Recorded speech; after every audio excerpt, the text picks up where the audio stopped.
Salut à tous et bienvenue sur Share Your Battle, le rendez-vous hebdomadaire organisé par Splinterlands.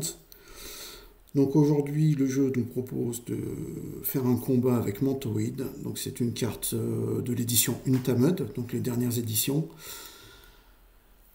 et qui a 6 de mana, 2 d'attaque à distance et 6 de points de vie, avec la capacité de cibler en priorité les monstres avec une attaque magique ou qui n'ont pas d'attaque.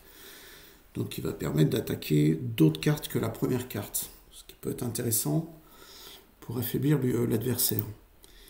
Alors c'est qu'au niveau 6 qu'elle va avoir une autre capacité, je crois que celle-là, c'est qu'elle ne rate jamais ses attaques. Je suis pas sûr, hein. Il y a tellement de capacités que des fois on en oublie certaines. Donc a priori c'est pas une carte que moi je vais upgrader parce que j'en ai déjà d'autres qui ont des capacités similaires, mais pour quelqu'un qui commence sur Splinterlands et qui n'a pas les cartes bêta, ça peut être une carte assez intéressante. Donc on va essayer de faire une partie avec. Vous allez voir comment elle se comporte.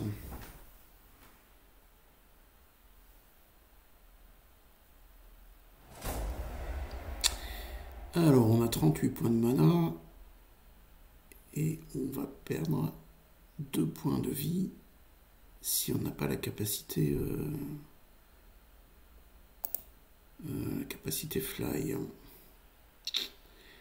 Alors, ce qui fait qu'on va plutôt aller sur l'élément def. En fait, tous ceux qui ont cette capacité-là volée ne perdront pas de points de vie et toutes les autres perdront 2 points de vie à chaque tour. Alors, on va prendre les petits classiques déjà. Et puis, par contre, j'ai pas les attaques magiques. Ça va compliquer. Ça va compliquer. Alors, comment on va faire?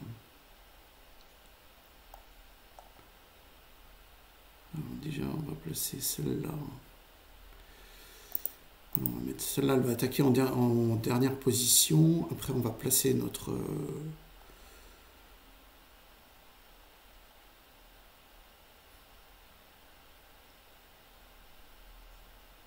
où c'est qu'elle est, Mantoid? Elle est là. 22, 38. Alors, il faut que je me dépêche. Donc, on va prendre celle-là qui a la même capacité, en fait, que Mantoid. Et il me reste 12 points. 12 points, on va prendre celle-là pour perturber un peu l'adversaire. C'est parti. Alors, la dernière carte que j'ai choisie a la capacité fly. Mais elle a aussi la particularité, c'est que toutes les attaques qui ne sont pas les attaques de mêlée vont venir l'attaquer en priorité. Donc ce qui fait que mes premières cartes vont être préservées pendant les premières attaques. Ce qui peut être intéressant, mais lui en fait a mis en première position le même type de carte. Ce qui fait que moi je vais l'attaquer systématiquement aussi. Donc à voir ce que ça va donner. Donc là, je l'ai empoisonné avec cette capacité, la petite goutte, ce qui fait qu'en plus des 2 points de vie qu'il va perdre, il perdra 2 autres points de vie, donc il va s'affaiblir très très vite. Alors je me suis pris un blast, ça c'est jamais agréable. Donc du coup, mes 2 cartes, dont Mantoid, qui ont la capacité, ne peuvent pas exploiter leur capacité pour le moment. Donc, en plus, il a une capacité soin, c'est pas terrible ça. Donc là, toutes les cartes qui n'avaient pas la capacité fly perdent 2 points de vie. Donc ce qui va être son cas aussi à lui. Donc en fait, il a des cartes qui vont mourir toutes seules, mais comme moi d'ailleurs.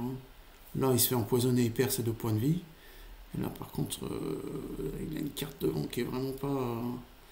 qui est pas bien pour moi.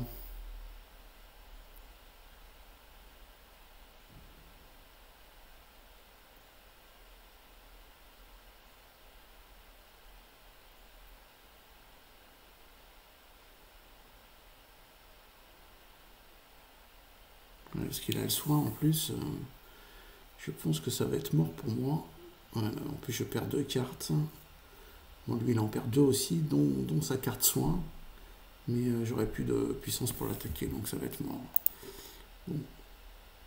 On va essayer d'en refaire une quand même. Pas rester sur un échec.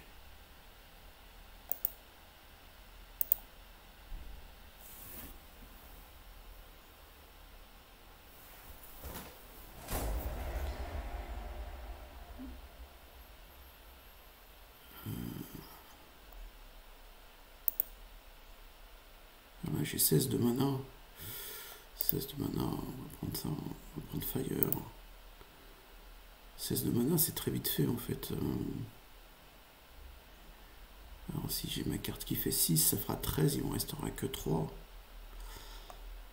Alors on va mettre cette carte qui va attaquer en dernière position. C'est pas forcément celle-là que j'aurais choisi, mais le but c'est de la faire jouer, donc on va prendre celle-là. Et on va prendre 2 cartes qui vont servir de bouclier. Donc celle-là, elle va ralentir un peu les attaques adverses. Et celle-là, elle n'a pas de point de mana, mais elle permet d'esquiver une attaque. Je pars du principe que je vais me faire attaquer par l'arrière. Il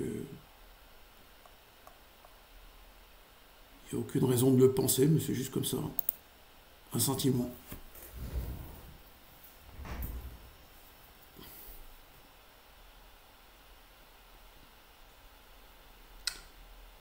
Alors lui, il a un élément qui va lui faire gagner 1 point de vie, et moi je vais gagner 1 point d'attaque de mêlée. Alors... Ouais, ça peut être sympa, parce que j'ai l'effet répliqué, donc il marche pas à tous les coups, mais des fois ça peut lui faire mal. Donc lui il va attaquer la carte la plus faible, donc c'est pas grave pour moi. Pour le moment. J'attaque la dernière position, mais il a un effet soin, donc ça va pas lui faire beaucoup de mal.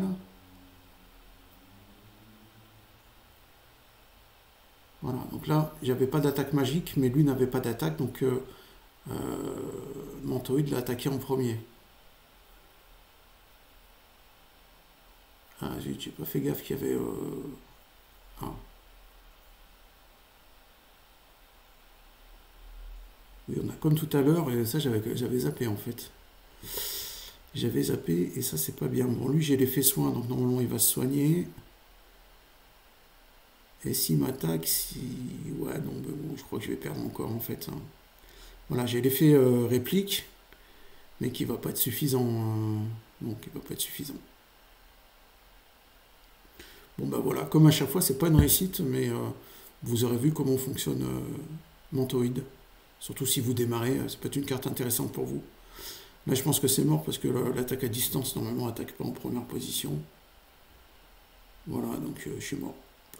Bon, mais je vous dis à bientôt pour de futurs combats sur Splinterlands. Ciao!